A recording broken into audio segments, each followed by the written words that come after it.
नमस्कार साथियों, agree page पर आपका एक और बार स्वागत है। दोस्तों, जैसे कि आपको पता है, पिछले कई दिनों से मैं आपको वीडियोस प्रोवाइड करा रहा हूं, जहां पर मैंने आपको 11th 12th एग्रीकल्चर में जो सब्जेक्ट्स पढ़ाए जाते हैं उनमें सारी सब्जेक्ट्स का सिलेबस 2023-24 वाला मैंने आपको बता दिया है वीडियोस में।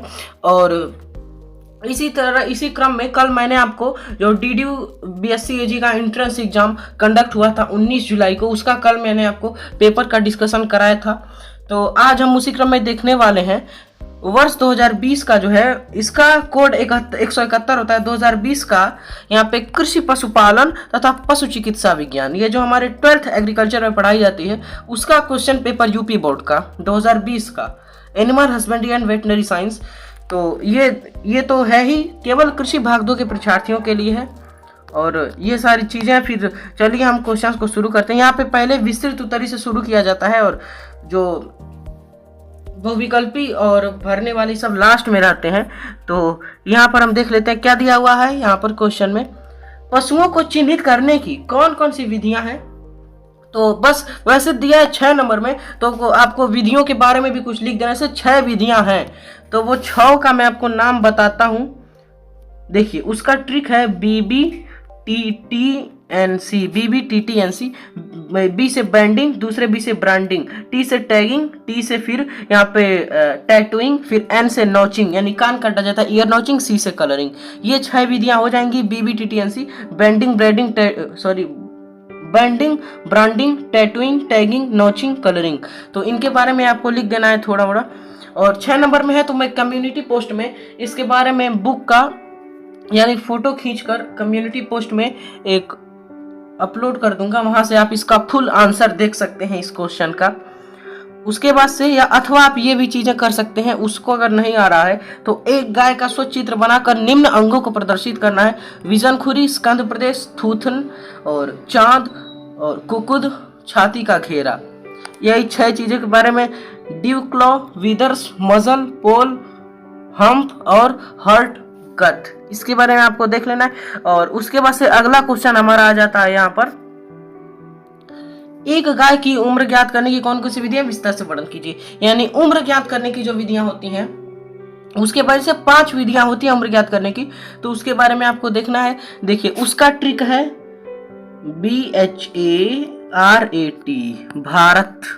यहाँ पे अब लेकिन एक चीज आपको ध्यान रखना है, ये जो दोनों ए है, ये दोनों यहाँ पे साइलेंट है। बी से हो जाएगा बॉडी यानी जनरल बॉडी इंप्रेशन, शरीर को देखकर। फिर एच से हो जाएगा हॉर्न्स, और एच से ही हो जाएगा हुप्स यानी सींगों तथा खुरों द्वारा।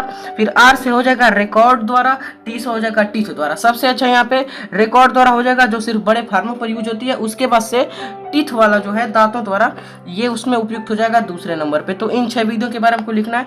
इसके लिए भी आपको कम्युनिटी पोस्ट में एक फोटो मिल जाएगा, वहां से इसका पूरा आंसर आप देख सकते हैं।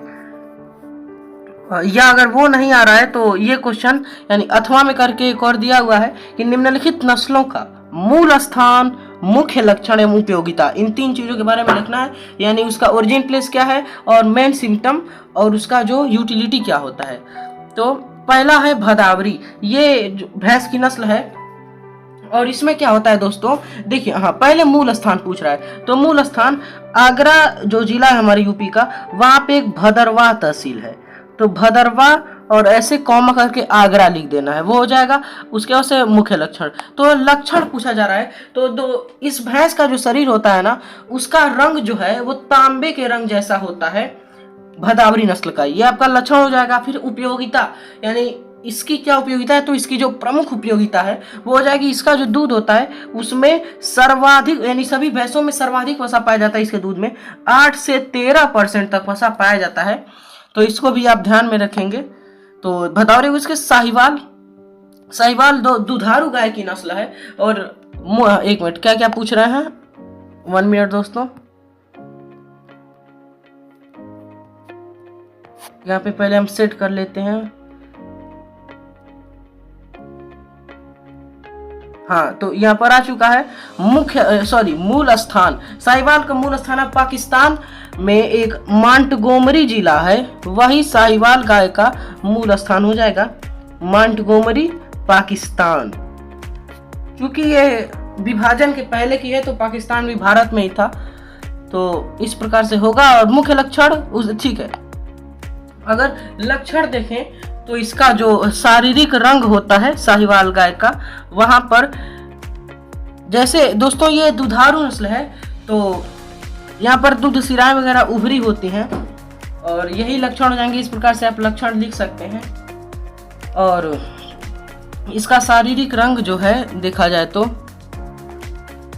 इसका साथियों क्या होता है, जैसे कि ये दुधारू नस्ल है तो यहाँ पर इसमें यानी देखा जाए तो इसका जो शरीर होता है वहां पर चमड़ी इसकी ढीली ढाली होती है, इस कारण इसका नाम लोला होता है। तो ये आप लक्षण में लिख सकते हैं कि चमड़ी इसकी ढीली ढाली होती है और इसका लोला अन्य नाम है। और इसके अन्य नाम में जैसे एक हो जाएगा लोला, फिर मांटगोमरी हो जाएगा, फिर लंबीवार भी इसका नाम होता है, फिर मुल्तानी, ये इसके अन्य नाम होते हैं। और उसके बाद से देखिए अन्य नाम हो गया और लक्षण हो गया विशेषता। तो वैसे तो इसकी काफ़ी विशेषताएं हैं लेकिन दो बताता हूँ। इसका जो दूध है यानी सर्वाधिक लैक्टोज जो होता है, लैक्टोज जो दूध की शर्करा को लैक्टोज कहा जाता है, तो सर्वाधिक लैक्टोज इसके दूध में पाया जाता है। कितना पाया जाता है तो 4.6 से 6% तक इसमें जो है लैक्टोज की मात्रा पाई जाती है। और यह जो है साहिवाल, यह दुधारू नस्लों में सबसे ज्यादा दूध देती है, लगभग 2000 लीटर तक दूध देती है। ठीक है। और उसके बाद से है हिसार, तो ये एक भेड़ की नस्ल है और ये हमारी शीतोष्ण प्रदेश की नस्लों में आती है। और इसके अलावा इसका उत्पत्ति स्थान जो कुल्लू घाटी का कांगड़ा क्षेत्र हो जाएगा, वहाँ राजस्थान है, वहाँ का सेपरेट जगह की बात करें तो कुल्लू घाटी का कांगड़ा क्षेत्र इसका हो जाएगा। और मुख्य लक्षण तो दोस्तों लक्षण जो है यहाँ पर हिसार में, इसमें जो मेल होता है वो हॉर्न होता है यानी सींग होती है और मादा इसमें फोल्ड होती है यानी उसकी सींग नहीं होती है। और यहाँ पर जैसे जमुनापारी की यानी जो जमुनापारी बकरी है उसकी नाक रोमन होती है, तो इसकी भी नाक रोमन देखने को मिलती है। और इसमें जो है यह एक संकर नस्ल है। देखिए ये एक क्रॉस ब्रीड है किसकी तो बीकानेरी गुड़े मेरिनो की ये एक संकर नस्ल है, वो भी आप ध्यान में रखेंगे। और ये ऊन उत्पादन हेतु पाली जाती है, काले ऊन उत्पादन के लिए, और गर्मी सहन करने की क्षमता भी इसमें होती है। और इसका ऊन जो है वो पतला तथा महीन तथा मुलायम भी होता है। फिर अब बर्बरी, ये जो है एक बकरी की नस्ल है और इसका मूल स्थान सोमालिया में जो बर्बरा क्षेत्र, अफ्रीका के सोमालिया का बर्बरा क्षेत्र हो जाएगा। और इसकी उपयोगिता जो है देखा जाए तो यह सिटी गोट के नाम से जानी जाती है, यानी शहरों में ये पाले जाने के लिए उपयुक्त है क्योंकि इसको बांध कर भी पाला जा सकता है। उसके बाद से लेग हॉर्न, तो यहाँ पर मेनली व्हाइट लेग हॉर्न के बारे में पूछा जा रहा है। तो व्हाइट लेग हॉर्न जो है यह एक यानी इसका मेडिटेरेनियन रीजन इसका उत्पत्ति स्थान हो जाएगा यानी भूमध्य सागरीय क्षेत्र। और इसका जो यानी उसके बाद से उपयोगिता अगर हम देख लें तो लेगहॉर्न जो होती है ये विश्व में यानी व्हाइट लेगहॉर्न विश्व में सर्वाधिक अंडा उत्पादन इसी का होता है, 260 अंडे देती है प्रति वर्ष में। फिर ब्राउन स्विस, तो ब्राउन स्विस ये गाय की नस्ल है और इसका उत्पत्ति स्थान जो है स्विट्जरलैंड हो जाएगा। और इसके उपयोगिता में अगर हम बात करें तो ये एक संकर नस्ल, हाँ ब्राउन स्विस जो है इसके और साहिवाल के संकरण से एक नस्ल निकाली गई है जिसका नाम हो जाएगा करण फ्रीज। सॉरी दोस्तों, देखिए कुछ गाय की संकर नस्लों के बारे में बताएं तो जो करण फ्रीज होती है उसका संकरण हुआ थारपारकर गुड़े होलिस्टीन फ्रीजियन से, और जर्सी में सिंधी गुड़े जर्सी का क्रॉस है। और उसके वजह से करण स्विस जो है साहिवाल गुड़े, देखिए एक करण स्विस गाय निकाली गई है संकरण से जो साहिवाल तथा ब्राउन स्विस की क्रॉस है, तो इस प्रकार से हो जाएगा। उसके बाद से यहाँ पर तीसरा क्वेश्चन हो जाएगा, देखा जाए तो ये जल्दी हम वीडियो कवर करते हैं क्वेश्चन को, टाइम इसमें ज़्यादा लग रहा है। तो अंडा उत्पादन के दृष्टिकोण से आप मुर्गियों की कौन कौन सी विशिष्ट नस्लों की राय देंगे, इनके आहार प्रबंधन के सामान्य सिद्धांत को लिखिए। तो जो हमारी नस्लें होती हैं भूमध्य सागरीय वो अंडा उत्पादन के लिए उपयुक्त होती हैं, उसमें हमारी 4 नस्लें प्रमुख हैं। जिसका सूत्र है वाम, व्हाइट लेघॉर्न, एंडोलूसियन, एनकोवा और मिनोरका। और इसका फुल जो मैं कम्युनिटी पोस्ट में दे दूंगा, आप देख सकते हैं। अथवा अच्छी नस्ल की गायों का दूध उत्पादन बढ़ाने के लिए उन्हें उनके नियमित ब्याने के लिए पशुपालकों को किन किन बातों या सिद्धांतों का ध्यान रखना चाहिए, सविस्तार लिखिए। इसको भी आप कर सकते हैं। उसके बाद से है किसी गाय के उत्तम लक्षण लिखिए। तो इसमें दुधारू नस्ल की गायों के जो लक्षण होते हैं आप उसको यहाँ पर लिख सकते हैं, जैसे कि दूध सिराएं उभरी हुई होनी चाहिए,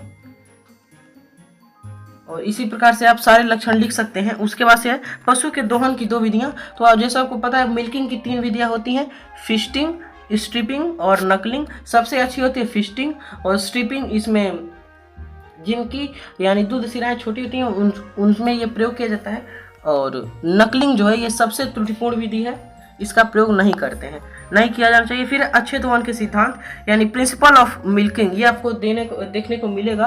तो अच्छे दोहन के सिद्धांत पूछा जा रहा है, तो वहाँ पर दोहन में नियमितता होनी चाहिए और दोहन में स्वच्छता होनी चाहिए। दोहन का समय जो है वो यानी होना चाहिए, यानी एक सेपरेट समय होना चाहिए और 2 दोहन के बीच उपयुक्त समय होना चाहिए। जैसे कि अगर यानी 10 लीटर से ज़्यादा दूध दे रही है गाय या भैंस तो 3 बार उसका दोहन करेंगे 8-8 घंटे के अंतर पे, और 10 लीटर से कम दे रही है तो उसका हम जो है 2 बार दोहन उसका करेंगे 12-12 घंटे के अंतर पर।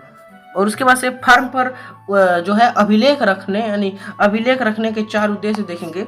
तो उनकी वंशावली का ज्ञान हो जाता है, उम्र का ज्ञान हो जाता है, इन सारी चीज़ों को आप लिख सकते देंगे वहाँ पर। उसके बाद कृत्रिम गर्भाधान के लाभ लिखिए। तो कृत्रिम गर्भाधान जो आर्टिफिशियल इंसेमिनेशन होता है, इसमें यानी विभिन्नता इसी में देखने को मिलती है, वेरिएशंस, और नस्ल सुधार इसमें किया जाता है। और इसमें यानी जो है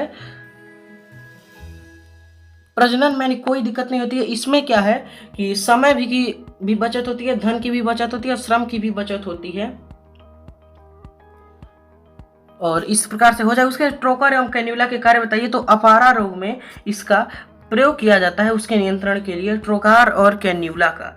पेट में जो गैस भर जाती है उसको निकालने के लिए। फिर लैक्टोमीटर तथा ब्यूटाइडोमीटर में अंतर पूछा जा रहा है। तो लैक्टोमीटर से दूध का घनत्व तो मापा जाता है जिससे उसकी शुद्धता की जांच होती है, और ब्यूटाइडोमीटर से दूध में वसा का प्रतिशत मात्रा ज्ञात किया जाता है। गौशाला की सफाई की विधियां। तो गौशाला की 3 यानी सफाई होती है 3 प्रकार से। यहाँ पे पहला होता है सामयिक, दूसरा होता है असामयिक, तीसरा होता है आकस्मिक। यानी पहला होता है रेगुलर क्लीनिंग, दूसरा होता है अकेजनल और तीसरा होता है एक्सीडेंटल। फिर है यहाँ पर निम्नलिखित में से सही उत्तर का चयन कीजिए, अपने अपने उत्तर पुस्तिका में लिखिए। तो विश्व में सबसे अधिक दूध देने वाली गाय की नस्ल कौन सी है? अगर ऑप्शंस के वैसे तो उब्रे ब्लाका नाम की एक नस्ल होती है जो 300 लीटर तक दूध देती है एक दिन में। लेकिन यहाँ से कंपैरिजन के बारे में देखा जा रहा है तो उपयुक्त आंसर आपका चौथा होल्स्टीन फ्रीजियन हो जाएगा, जो हॉलैंड की नस्ल है। विश्व में सर्वाधिक भारी नस्ल है गाय की, और इसका दूध उत्पादन 6000 लीटर तक होता है, यानी 5500 लीटर से 6000 लीटर तक दूध देती है प्रति ब्यात। फिर मेरिनो एक नस्ल है, तो मेरिनो नस्ल हो जाएगी भेड़ की, और ये एक स्पेन की नस्ल है और इसका ऊन उच्च क्वालिटी का देखने को मिलता है। फिर निम्नलिखित में से कौन सी दलहनी चारा की फसल है? तो यहाँ से क्या है दोस्तों, देखा जाए तो जो हमारी यानी ज्वार नहीं होगा क्योंकि पोएसी में आएगा, मक्का ये भी नहीं होगा, जई वो दलहनी की फसल होती है। इसका भी जई जो है गेहूं में खरपतवार लगता है, जई जिसको एविना फटुआ जिसका नाम हो जाएगा, उसको चारा के रूप में प्रयोग करते हैं। इसका उपयुक्त आंसर आपका सी हो जाएगा। बरसीम जो है ये दलहनी चारा की उपयुक्त फसल हो जाएगी। फिर स्ट्रिप का परीक्षण का प्रयोग किस बीमारी में किया जाता है? तो एंथ्रेक्स में नहीं किया जाता है। एंथ्रेक्स जो है जीवाणु जनित रोग है जो बेसिलिस एंथ्रेक्स के कारण होता है। गला घोटू में भी नहीं प्रयुक्त होता है, दुग्ध ज्वर में भी नहीं। थनैला में जो है इसी में एंथ्रेक्स का प्रयोग किया थनैला में स्ट्रिप का परीक्षण प्रयोग किया जाता है। फिर अंडे में प्रोटीन का प्रतिशत पूछा जा रहा है, तो यहाँ पर जो है 5%, 7%, 9%, 13%। यहाँ पर दोस्तों गलत आंसर ट्रिक किया गया है। यहाँ पे राइट आंसर आपका होगा डी नंबर वाला जो है 13%। वैसे 12.5 से 13.5% होता है, लेकिन उपयुक्त आंसर इसमें 13% नहीं, द आंसर सही हो जाएगा।